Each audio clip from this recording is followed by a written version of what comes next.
Lulu Gulf ഫോക്കസിലേക്ക് സ്വാഗതം. മരുഭൂമിയും ഒട്ടകവും ഇന്നൊരു പഠന വിഷയമാണ് ലോകത്തിലെ പല ഗവേഷണ കേന്ദ്രങ്ങളും. എങ്ങനെയാണ് ഒട്ടകങ്ങൾ ഇന്ന് ഈ രൂപത്തിലായത്? ഒട്ടകങ്ങൾ മരുഭൂമിയിൽ മറ്റൊരു ജീവജാലവും നേരിടാത്ത അത്യുഷ്ടവും അതിശൈത്യവും തരണം ചെയ്ത് ജീവിച്ചത് മരുഭൂമിയിലെ മനുഷ്യയാത്രയ്ക്ക് നൂറ്റാണ്ടുകളോളം സഹായകരമായത് എങ്ങനെയായിരുന്നു? ഇതെല്ലാം പഠന വിഷയമാണ്. അതുപോലെയാണ് ദുബായിൽ കഴിഞ്ഞ 4 നൂറ്റാണ്ട് കാലമായി തുടരുന്ന ഒട്ടകങ്ങളുടെ പ്രത്യുൽപാദനം സംബന്ധിച്ച ഗവേഷണവും പഠനവും. ഇത് നാം അറിയേണ്ടതുണ്ട്.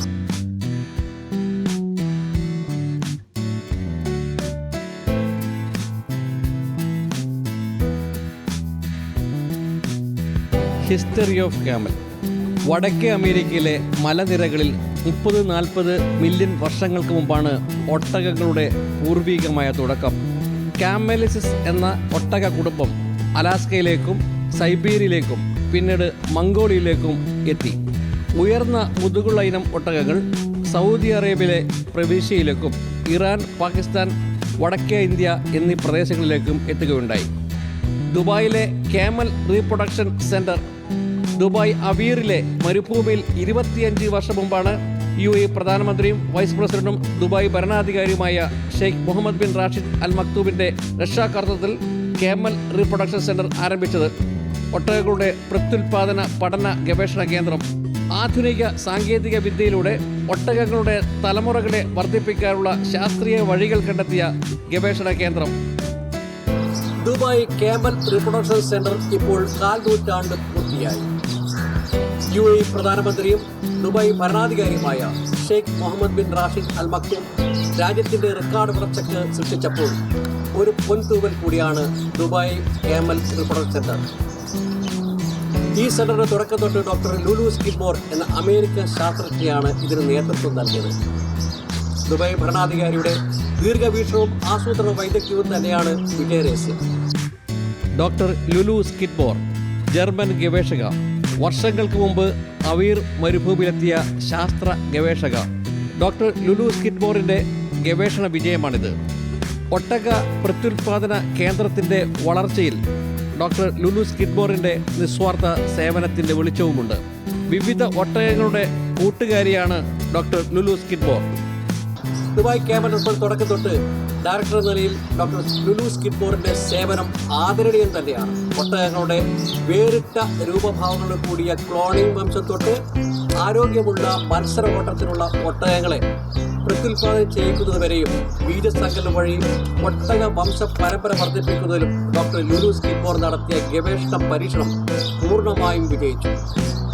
ശക്തരായ ആൺ ഒട്ടകങ്ങളുടെ വംശ പരമ്പര നിലനിർത്താനായി ഒട്ടക എംബ്രിയോകൾ വിതരണം ചെയ്യാനായി വർഷങ്ങളോളം ഒട്ടക എംബ്രിയോ സൂക്ഷിക്കുന്നതും ഇപ്പോൾ വിജയിച്ച പരീക്ഷണമാണ്. Dubai camel reproduction centre. ഇവിടെ നിന്ന് തന്നെയാണ് ഒട്ടകങ്ങളുടെ എംബ്രിയോ വേർതിരിച്ച് 2 പെൺ ഒട്ടകങ്ങളുടെ ഗർഭാശയത്തിലിട്ട് ഇരട്ട ഒട്ടക ശിശുക്കളെ പ്രത്യുൽപാദനം ചെയ്തിട്ടുള്ളത്.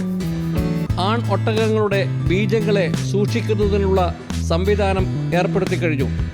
ആൺ ഒട്ടകങ്ങളെ വാഹനത്തിലും കപ്പലിലും കയറ്റി വിദേശ രാജ്യങ്ങളിലേക്ക് കൊണ്ടുപോയി പുതിയ ഒട്ടകങ്ങളുടെ പ്രത്യുൽപാദനത്തിനായി പെൺ ഒട്ടകങ്ങളുമായി സംയോഗിക്കുന്നു. പ്രത്യേകം സൂക്ഷിച്ച പാത്രങ്ങൾ വഴി ലോകത്തെവിടെയും ആൺ ഒട്ടകങ്ങളുടെ ബീജം വിതരണം ചെയ്യാനാകും. ടെസ്റ്റ് ട്യൂബ് ശിശുക്കളെ പോലെ അത് പെൺ ഒട്ടകങ്ങളുടെ ഗർഭാശയത്തിലിട്ടാൽ മതി. ഒട്ടകങ്ങളുടെ പൂർവ്വ തലമുറയായ ലാമയും അറേബ്യൻ ഒട്ടകവും ചേർന്നുള്ള ക്ലോണിങ്ങിലൂടെ രാമ എന്ന ഒട്ടകമുണ്ടായി. ബീജസങ്കലനം വഴി ലാമയും ഒട്ടകവും ചേർന്നുള്ള 2 പുതിയ ഒട്ടക രൂപങ്ങളും ദുബായിൽ പ്രത്യുൽപാദനം ചെയ്തു, ജമീലയും കമീലയും. ആ അമ്മ ലാമയും ഒട്ടക സന്തതികളായ ജമീലയും കമീലയുമാണിത്. ഇത് ജമീല, ഇത് ഒട്ടകത്തിൽ നിന്നും ലാമയിൽ നിന്നുണ്ടായ പുതിയ ക്യാമലിൻ്റെ ഒട്ടകത്തിൻ്റെ പുതിയൊരു രൂപമാണ്. ഇങ്ങനെ 2 എണ്ണമുണ്ട്. ഇത് ജമീല, അത് കമീല. ഇതാണ് ലാമ. ഇത് നോർത്ത് അമേരിക്കയിലുള്ള ക്യാമലിൻ്റെ ആദ്യ രൂപത്തിലുള്ളതാണ്. ഇതിനും ഈ ലാമയും ക്യാമലും കൂടി ചേർന്നുണ്ടായ ഒരു പുതിയ രൂപമാണ് ജമീലയും കമീലയും. ഡോക്ടർ ലുലു സ്കിഡ്മോർ അമേരിക്കയിലെ ജന്തുശാസ്ത്ര വിദഗ്ധ. 4 നൂറ്റാണ്ടിന് മുമ്പ് ദുബായിലെ അവീർ മരുഭൂമിയിൽ ഒരു ടെൻറ്റിൽ ഒട്ടകങ്ങളെക്കുറിച്ച് PhD ബിരുദത്തിന് എത്തിയതായിരുന്നു അവർ. പിന്നീട് കേമൽ റിപ്രൊഡക്ഷൻ സെന്ററിന്റെ ഉത്തരവാദിത്തം അവരെ ഏൽപ്പിക്കുകയായിരുന്നു, ഗവേഷണ ചുമതലയും. ഡോക്ടർ ലുലു സ്കിഡ്മോർ വികസിപ്പിച്ചെടുത്ത ഒട്ടക ഗവേഷണ കേന്ദ്രം ഇന്ന് ലോകത്തിലെ ഏറ്റവും ശ്രദ്ധേയമായ ജന്തുശാസ്ത്ര ഗവേഷണ കേന്ദ്രമാണ്. ഇതിനവർ നന്ദി പറയുന്നത് UAE പ്രധാനമന്ത്രിയും ദുബായ് ഭരണാധികാരിയുമായ Sheikh Mohammed bin Rashid Al മക്തൂമിനോടാണ്. ഒരു ആണൊട്ടകത്തിൽ നിന്നും ഒരേ സമയം പരമാവധി 5-ലേറെ ഒട്ടകങ്ങളെ ജനിപ്പിക്കാൻ കഴിയുന്ന വിധം ശാസ്ത്രീയമായ പരീക്ഷണവും ഗവേഷണവും കേമൽ റീപ്രൊഡക്ഷൻ സെന്ററിൽ രൂപപ്പെടുത്തി കഴിഞ്ഞു. ഇങ്ങനെ ഒരു ആണൊട്ടകത്തിൻ്റെ ബീജം കൃത്രിമ സംയോഗത്തിലൂടെയോ യഥാർത്ഥ സംയോഗത്തിലൂടെയോ ശേഖരിക്കുകയാണ് ദുബായിലെ കേമൽ റീപ്രൊഡക്ഷൻ സെന്ററിലെ ഗവേഷകർ. പല ഒട്ടക ബീജങ്ങളെ ടെസ്റ്റ് ട്യൂബുകളിലാക്കി ഓരോന്നും ശാസ്ത്രീയമായി രൂപപ്പെടുത്തുന്നു. 5-ലേറെയോ പെൺ ഒട്ടകങ്ങളുടെ ഗർഭപാത്രത്തിലേക്ക് അത് നിക്ഷേപിക്കുന്നു. ഇതുമൂലം ഒരു ആൺ ഒട്ടകത്തിൽ നിന്നും ഒരേ സമയം 5-ലേറെ പെണ്ണൊട്ടകങ്ങൾക്ക് സംയോഗത്തിലൂടെയോ അല്ലാതെയോ ഗർഭം പെറാൻ കഴിയുന്നു. ആൺ ഒട്ടകങ്ങളുടെ എണ്ണം കുറഞ്ഞു വരുന്ന സ്ഥിതിക്ക് ഒട്ടകങ്ങളുടെ ജനനം വർദ്ധിപ്പിക്കാനുള്ള ആസൂത്രണമാണിത്. When she's ready, we mate her to the chosen male, good racing male. The embryos, we flush them out 8 days after mating, and we transfer them into other recipients, into surrogate mothers. With fresh embryos it's about 70%. Okay. And with frozen it's about 35-40%. And you're doing for the last 25 years this program? Yeah, we've been doing lots of, as well as other work as well. Dubai camel reproduction സെന്ററിൽ നിന്നാണ് ക്ലോണിങ്ങിലൂടെ ലോക ചരിത്രത്തിൽ ആദ്യമായി ഒട്ടക സന്തതികളെ പ്രത്യുൽപാദനം ചെയ്യിച്ചത്. ഒട്ടകങ്ങളുടെ ആദ്യ രൂപമായ ലാമയും ക്യാമലും ചേർന്നുള്ള രാമ എന്ന ഒട്ടക സന്തതി. ഇതൊരു അത്ഭുത സംഭവം തന്നെയായിരുന്നു.